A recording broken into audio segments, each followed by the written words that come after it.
the public policy on digital marketing designs is being run by people who don't talk to marketers at all.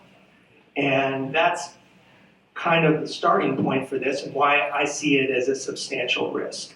I'm going to get back to our previously scheduled programming. There we go. So I found this of concern, and I didn't mean to bring you down after lunch, but let's talk about it and see what it means and maybe what we can do again to mitigate the risk. So why do they matter? In his wisdom, Harry Brignall has continued, although he's renamed this his website to Deceptive Designs. And on his Deceptive Designs website, he's talked about or detailed litigation in both U.S. and EU, and as well as UK. There's more European litigation that I could put on several slides. Most prominently in the US, suit was brought against Amazon for dark patterns in the use of Amazon Prime, attracting people to subscribe and preventing people from unsubscribing to Amazon Prime. Google has been involved in privacy litigation in several states. Several attorneys general have brought suit against Google for data privacy and biometrics kinds of issues. So these are all rolled up together. And so I was going to show you a list of the actions, but it's a little bit scary. And so why digital marketing? And the story goes that sellers have greater control of the consumer and their journey in digital commerce compared to traditional retailing, and that's caused legislators and regulators to focus on these dark patterns. And I will say, I don't want to forget this, that data and privacy are of particular interest to regulators and litigators, as are children as consumers. The theory being, I think, that they have less agency and they're unable to weather the deceptive practices and trickery of marketers. Okay, so I've got a boilerplate digital customer purchase journey here with the trigger on the left, and in green I have the reasons that digital interfaces offer the sellers more control, presentation and disclosure at point one, at point two, the shopping experience, and there I use the term choice architecture, and it's really the context within which you make choices. And choices on the digital journey are about what you put in your basket and what you actually purchase. So the moment of truth, the purchase decision, and then we go back around after our post-purchase experience. But one of the important pieces of dark patterns is for services is unsubscribing or deciding that you don't want the service anymore. This is not a shopping experience. This is a customer service experience, or at least that's the way I'm portraying it. But there's a choice architecture to unsubscribing as well. And the focus of dark patterns is really what I've got in green here. The second and the fourth, the shopping experience and the customer service experience, which is also a choice to unsubscribe, and the choice architecture as influencing those decisions. Okay, so that's kind of the big picture context of where we're going. Back to Harry Brignall, the dark patterns founder. These were some of the dark patterns that he identified. And they have awesome names. My favorite being the Roach Motel. Does anybody remember the Black Flag ad with, basically they put poison in a little paper thing and roaches went in and they died. And then you had a Roach Motel and roaches go in, but they never come out. It's the tagline, very close to the tagline. Anyway, sneak into the basket. So you can imagine that when you put something in a basket, does a warranty go in there as well, or an add-on? That was one of the dark patterns. Confirmed shaming, basically, so you don't want to save money, or so you're really stupid. Those kinds of things. So they identify these patterns, but these patterns are just analogies. So this one looks kind of like that one, and so these are dark patterns, black hat user interface designs. And I want to point out there at the bottom, according to the European regulators, common features of dark patterns are that they're manipulative or deceptive, and that they result in a negative or harmful outcome for consumers. Which begs the question, is the consumer buying your product or service a harmful outcome for the consumer? I haven't found a way to make that make sense yet. But we're going to try to get there. Okay, so the analogies, while very colorful and fun to look at, don't really do it in terms of buckets or a decent typology to talk about these things. So I'm going to hold aside the privacy questions and concerns for a moment. Got that down at the bottom. Instead, I'm going to put them into 3 buckets. Deception. So deceiving customers into thinking customers, potential customers, into thinking something is true perhaps that isn't. There is actual deception, and then there is selective disclosure. And I'll give some examples of some of those things. For those of you who have looked at or heard of nudging, it's a work by Dick Thaler and Cass Sunstein. Anyway, nudges are what I think is more aptly termed bias activation. So it's presenting information in a way that activates consumers' biases. And I'll talk about what some of those are.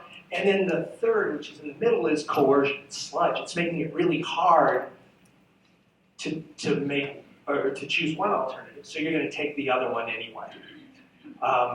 Anyway, these designs, at least the 2 on the right, are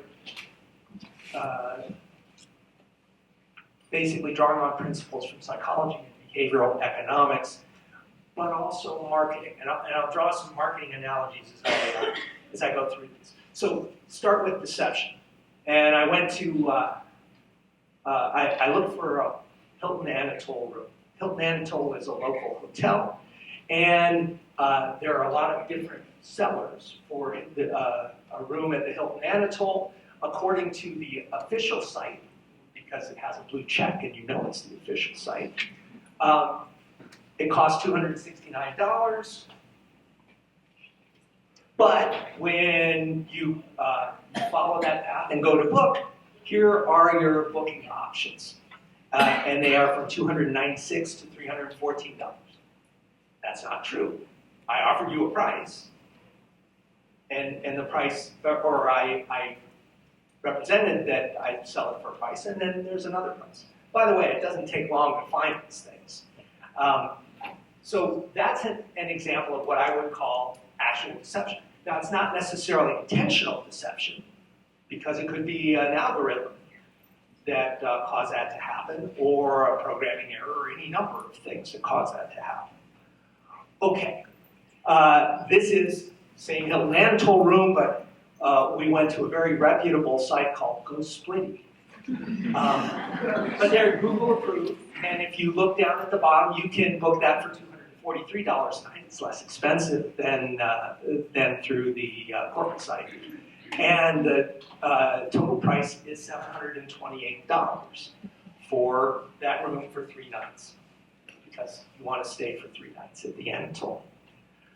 Okay, you check out, and it is $728, except taxes and fees are another $110. And oh, by the way, there's a resort fee. Along 35 in Dallas, there's a resort fee of $46 to stay at the Hilton Anatole. This is commonly known as junk fee, but this particular process is known as drip pricing. So I offer you an attractive price, and then I give you the, well, in this case, you have to pay these other prices. So, so the price that I represented isn't actually the right price. It is the nominal room price, so it's not strictly speaking deceptive, but I failed to disclose the resort fee and these other fees. So drip pricing is also potentially a problem in terms of deception. Has anybody ever flown Spirit Airlines? Okay. Well, this is Spirit Airlines in a nutshell. You get a flight, and then the add-ons start, like a seat. So here's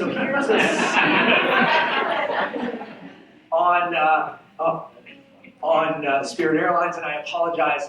There's a legend in the upper left where this position, the grayed out ones are unavailable.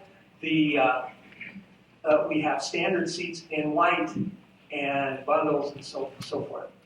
Anyway, let's see what standard seats we have.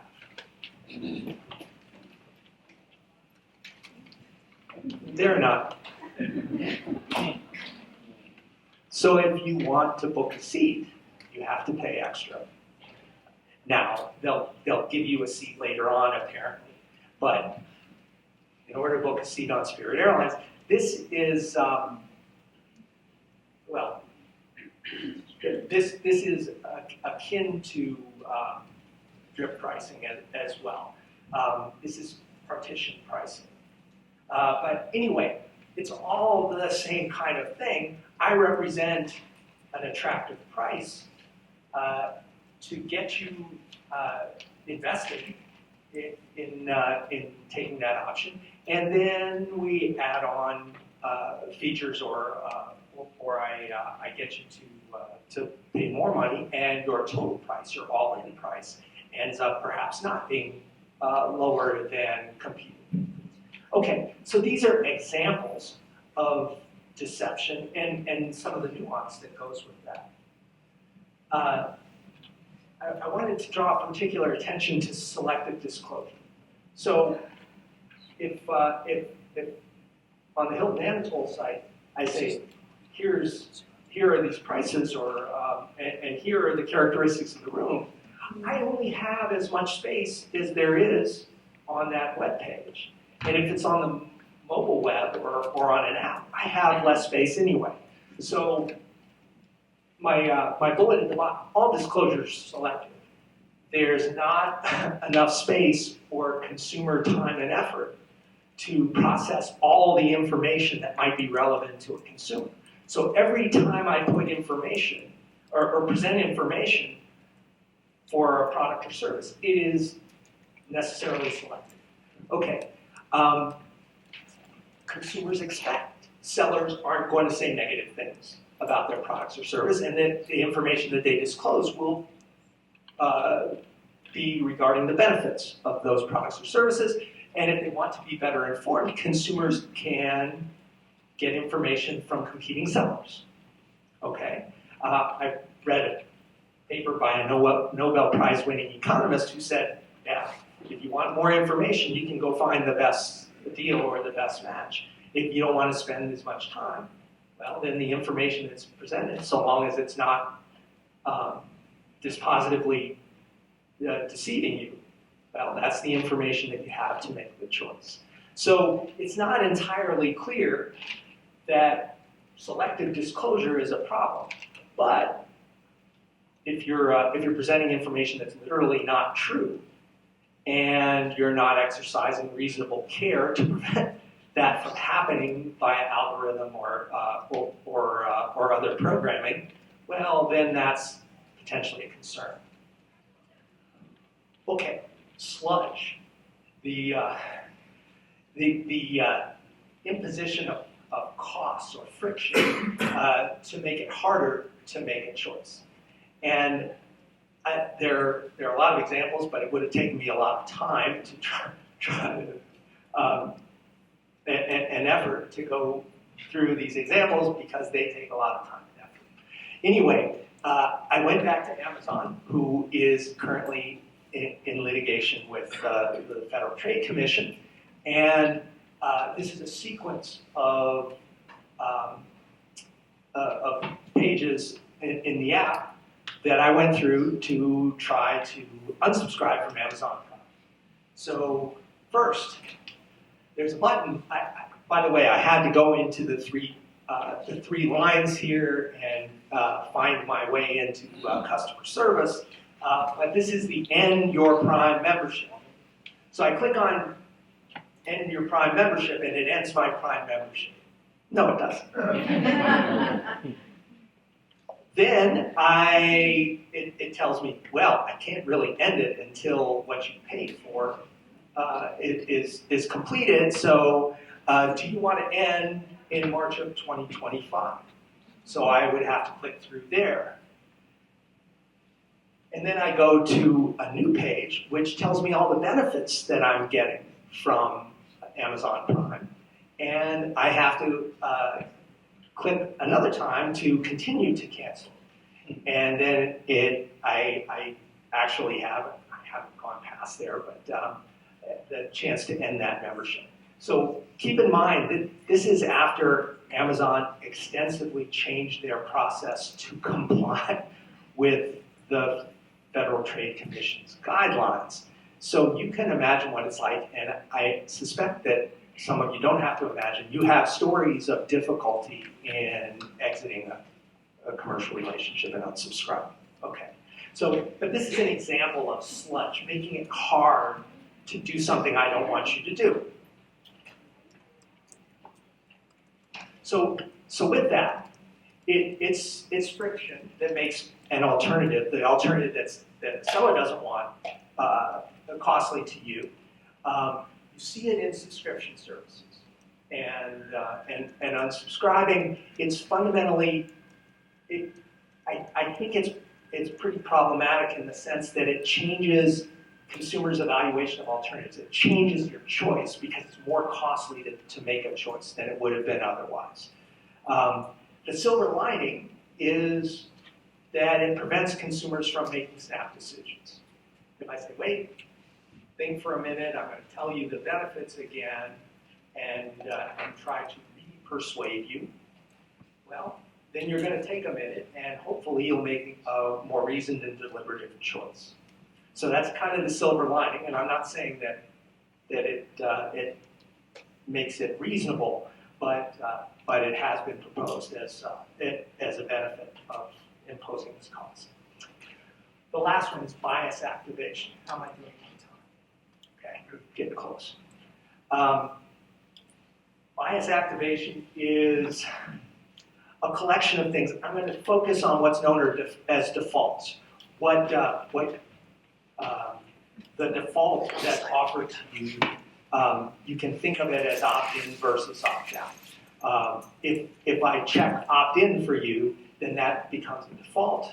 If I don't check something for you, then you have to take that affirmative action yourself, and that would be that would be opt-in, opt-out.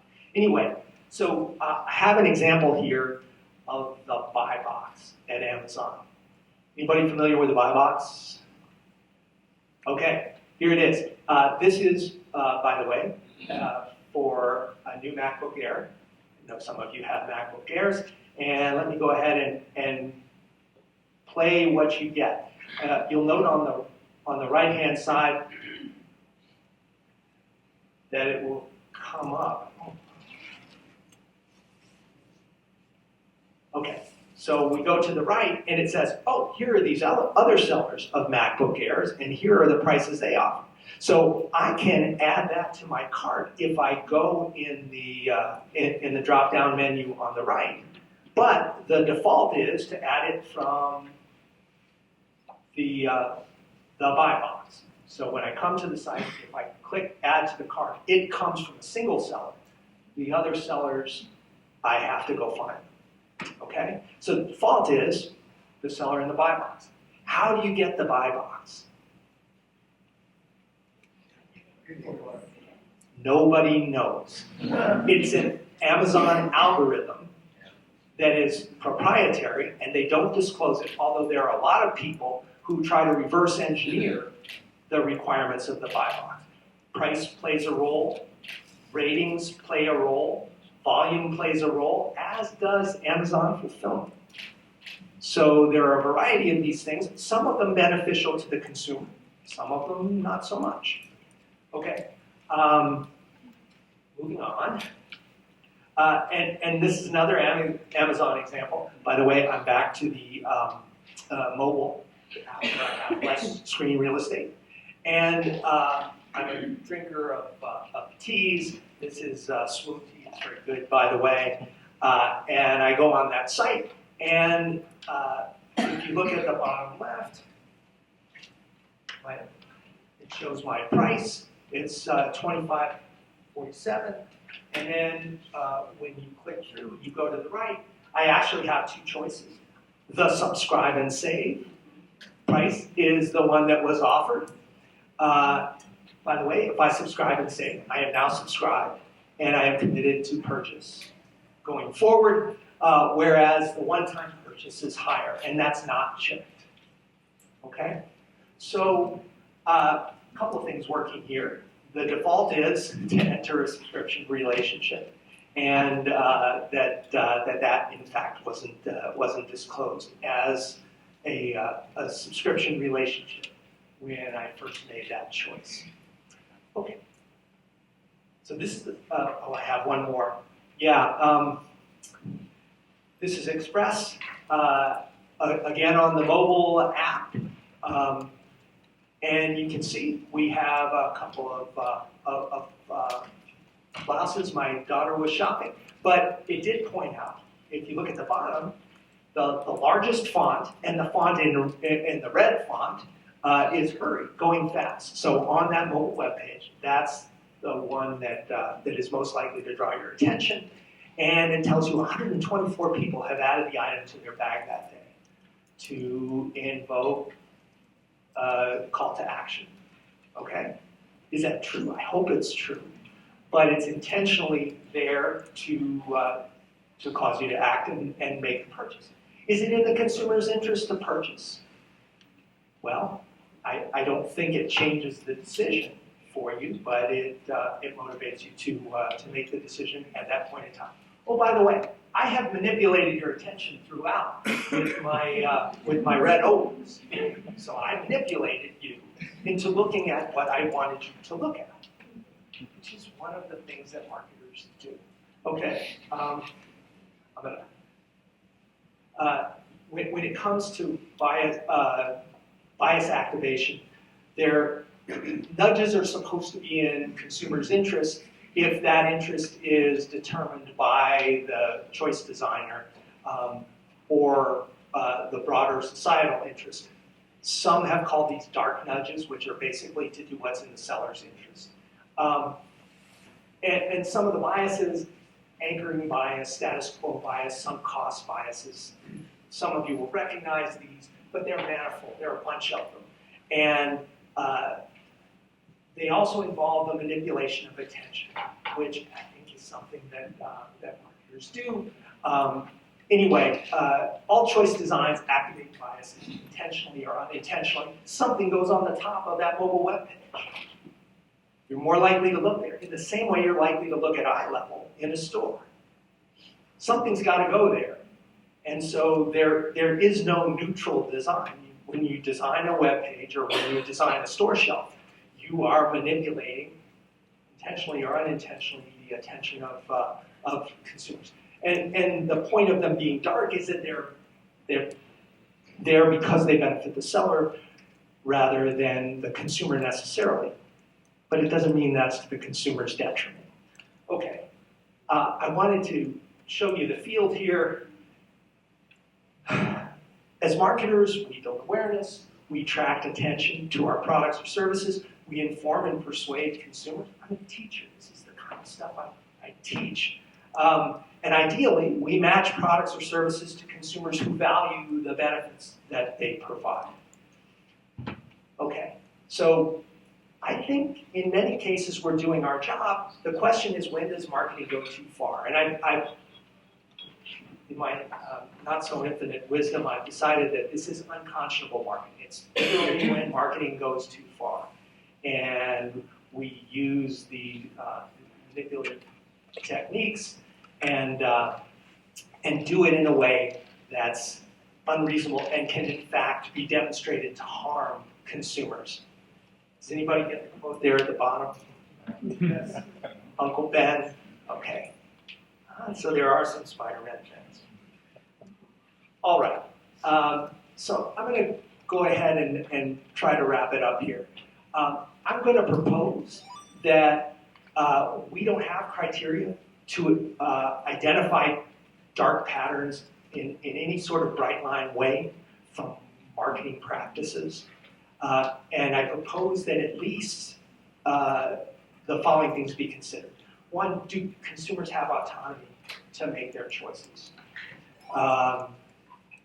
Is the relevant information reasonably available? It can't all be provided to them, but is a reasonable cross-section of the information that they would need provided? Is there, without real or material deception? So deception can happen, not always intentional, but is there reasonable due diligence made to that the information is in fact true and correct? And then without undue burden or friction that's going to change the decision criteria or the decision weights for the consumer. Okay, however they're affected by the choice architecture and the manipulation of their attention, do the choices they make reflect their own intent? Doesn't mean they're fully informed. It doesn't mean that the choice itself was beneficial after the fact, but it doesn't reflect their intent at the time that they made their choice. Okay, and I propose those ways of thinking about it. Those are things I can measure via primary or secondary data, but the conversation has to acknowledge the role that marketing plays and has played. Counter to the dismal vision that the FTC showed at the beginning, or the FTC mentioned in their report. And if we don't take some measure to self-police or take some action to self-police, I think it's pretty clear that regulators and legislators are going to do it for us. And I'm not sure that's the world that we want to find ourselves in. So with that, any questions? Yeah. Yeah, I think the regulation part is interesting, obviously, but I guess I'm also really interested in the court of public opinion, in that younger generations are becoming hyper aware of these things, and they're causing backlash for brands that do these things. I think about Ticketmaster. And so at some point, does it just become good marketing to be as transparent as possible? Because if you're not, then it's going to be hurting your brand perception. So you mentioned Ticketmaster, and I would have to ask, for brands that find themselves in a situation like Ticketmaster, the jury's not, the verdict's not in for a long time. There could be a short-term backlash. It's not clear that people stop using Ticketmaster. Some might, but are they better off than if they had adopted a different viewpoint? I think to have consumers' confidence that you need to treat them honorably, and I think you bring up a good point. Understanding consumers' expectations about what's fair in marketing. Now, I don't have to tell you that my car isn't the best looking one on the lot, but it's very comfortable to sit in. I can just tell you it's comfortable to sit in, and consumers won't ding me for not telling you the things that are wrong with my product or service. If that makes sense. So I think that's part of the bargain, but we need to be very careful not to go beyond what consumers expect or believe is reasonable in terms of information disclosure. Yeah. I have a question.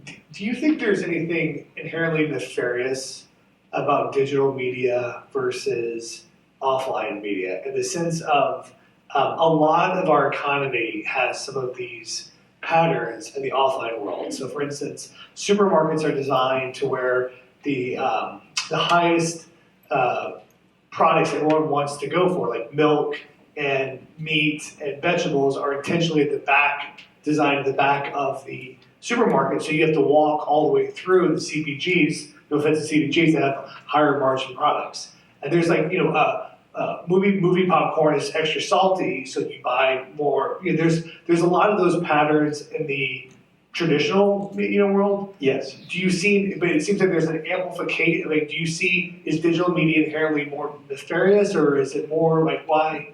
No, I tried to address that at the beginning. What I'm led to believe is the belief is among people who have the option to legislate or regulate this, that sellers have more control over the consumer's purchase path or purchase journey in a digital environment. I can walk out of the store, or I can reach over and pick something up from the aisle, whereas they can keep me from the seller can keep me from doing that in a digital environment. I can pay attention to anything outside my eye line. I can't do that on a mobile web page. But I think the answer is a lot of the patterns are similar. It's just that the belief is that in a digital world you have more control as a seller. Well, I would actually argue that digitally, so a lot of the sale takes place in the details. So if you are omitting certain parts of the details, it becomes more intentional. Because when I go to, those product descriptions are incredibly important when I work at Amazon. The reviews and the opinions and what's validated there, they're giving you all this information so you can make a decision. Now, when you withhold that level of information, then that's where sort of the deception comes into place, as opposed to I'm putting it where it's visually attractive to you or where you can see it, as opposed to describing it incompletely. Right. I think I understand what you're saying. My point, or at least my opinion at this point, is that you can't put all the information that would be relevant across different segments of consumers on a web page, particularly a mobile page or an app, a page in your app. So you've got to exclude something just to have a page that you can read. And so what do you exclude? Well, I think a job requirement is you exclude information that would be detrimental to people's desire to purchase your product. And it doesn't mean you're being deceptive. It means that you're selectively including information that has the benefit of your product. And is that deceptive? At this point, I don't know the answer to that. But you have to put something down, and you can't just randomly include stuff. Then you wouldn't be doing your job as a marketer. I think that kind of goes to what Brad was saying too. On a box, you talk about the benefits of what's in that box, but you don't talk about, well, the ball might deflate over time. Or so you're not going to put that negative stuff on a box in the store, so why is digital getting different? As long as the information that you're providing is not critical to consumers, the register that you're not providing isn't critical to the decision maker, and or it's easily available if they want to go find it. Then so long as the information you do provide is objectively true, I'm struggling to find that as being intentionally deceptive. Yeah, one more question. Sorry, more of a comment than a question. In these kinds of scenarios, do you think the counterpoint is in those reviews and ratings that are user-generated, where actual users are also kind of giving you another data point for consideration? So even though the brand themselves may not come out and own up to some of the deficiencies, there are other ways that a consumer can still be informed in that purchase decision? But are they really Yeah. objective? No, I'm teasing a little bit there. But yes, there should be other readily available sources of information, and in a digital environment, you should have more ready access to information than you would in the physical world, where you actually have to invest more time and effort to be informed about competing products. Yeah. Okay, awesome. Sorry, I think Ed Fox, awesome job. Round of applause for Ed Fox.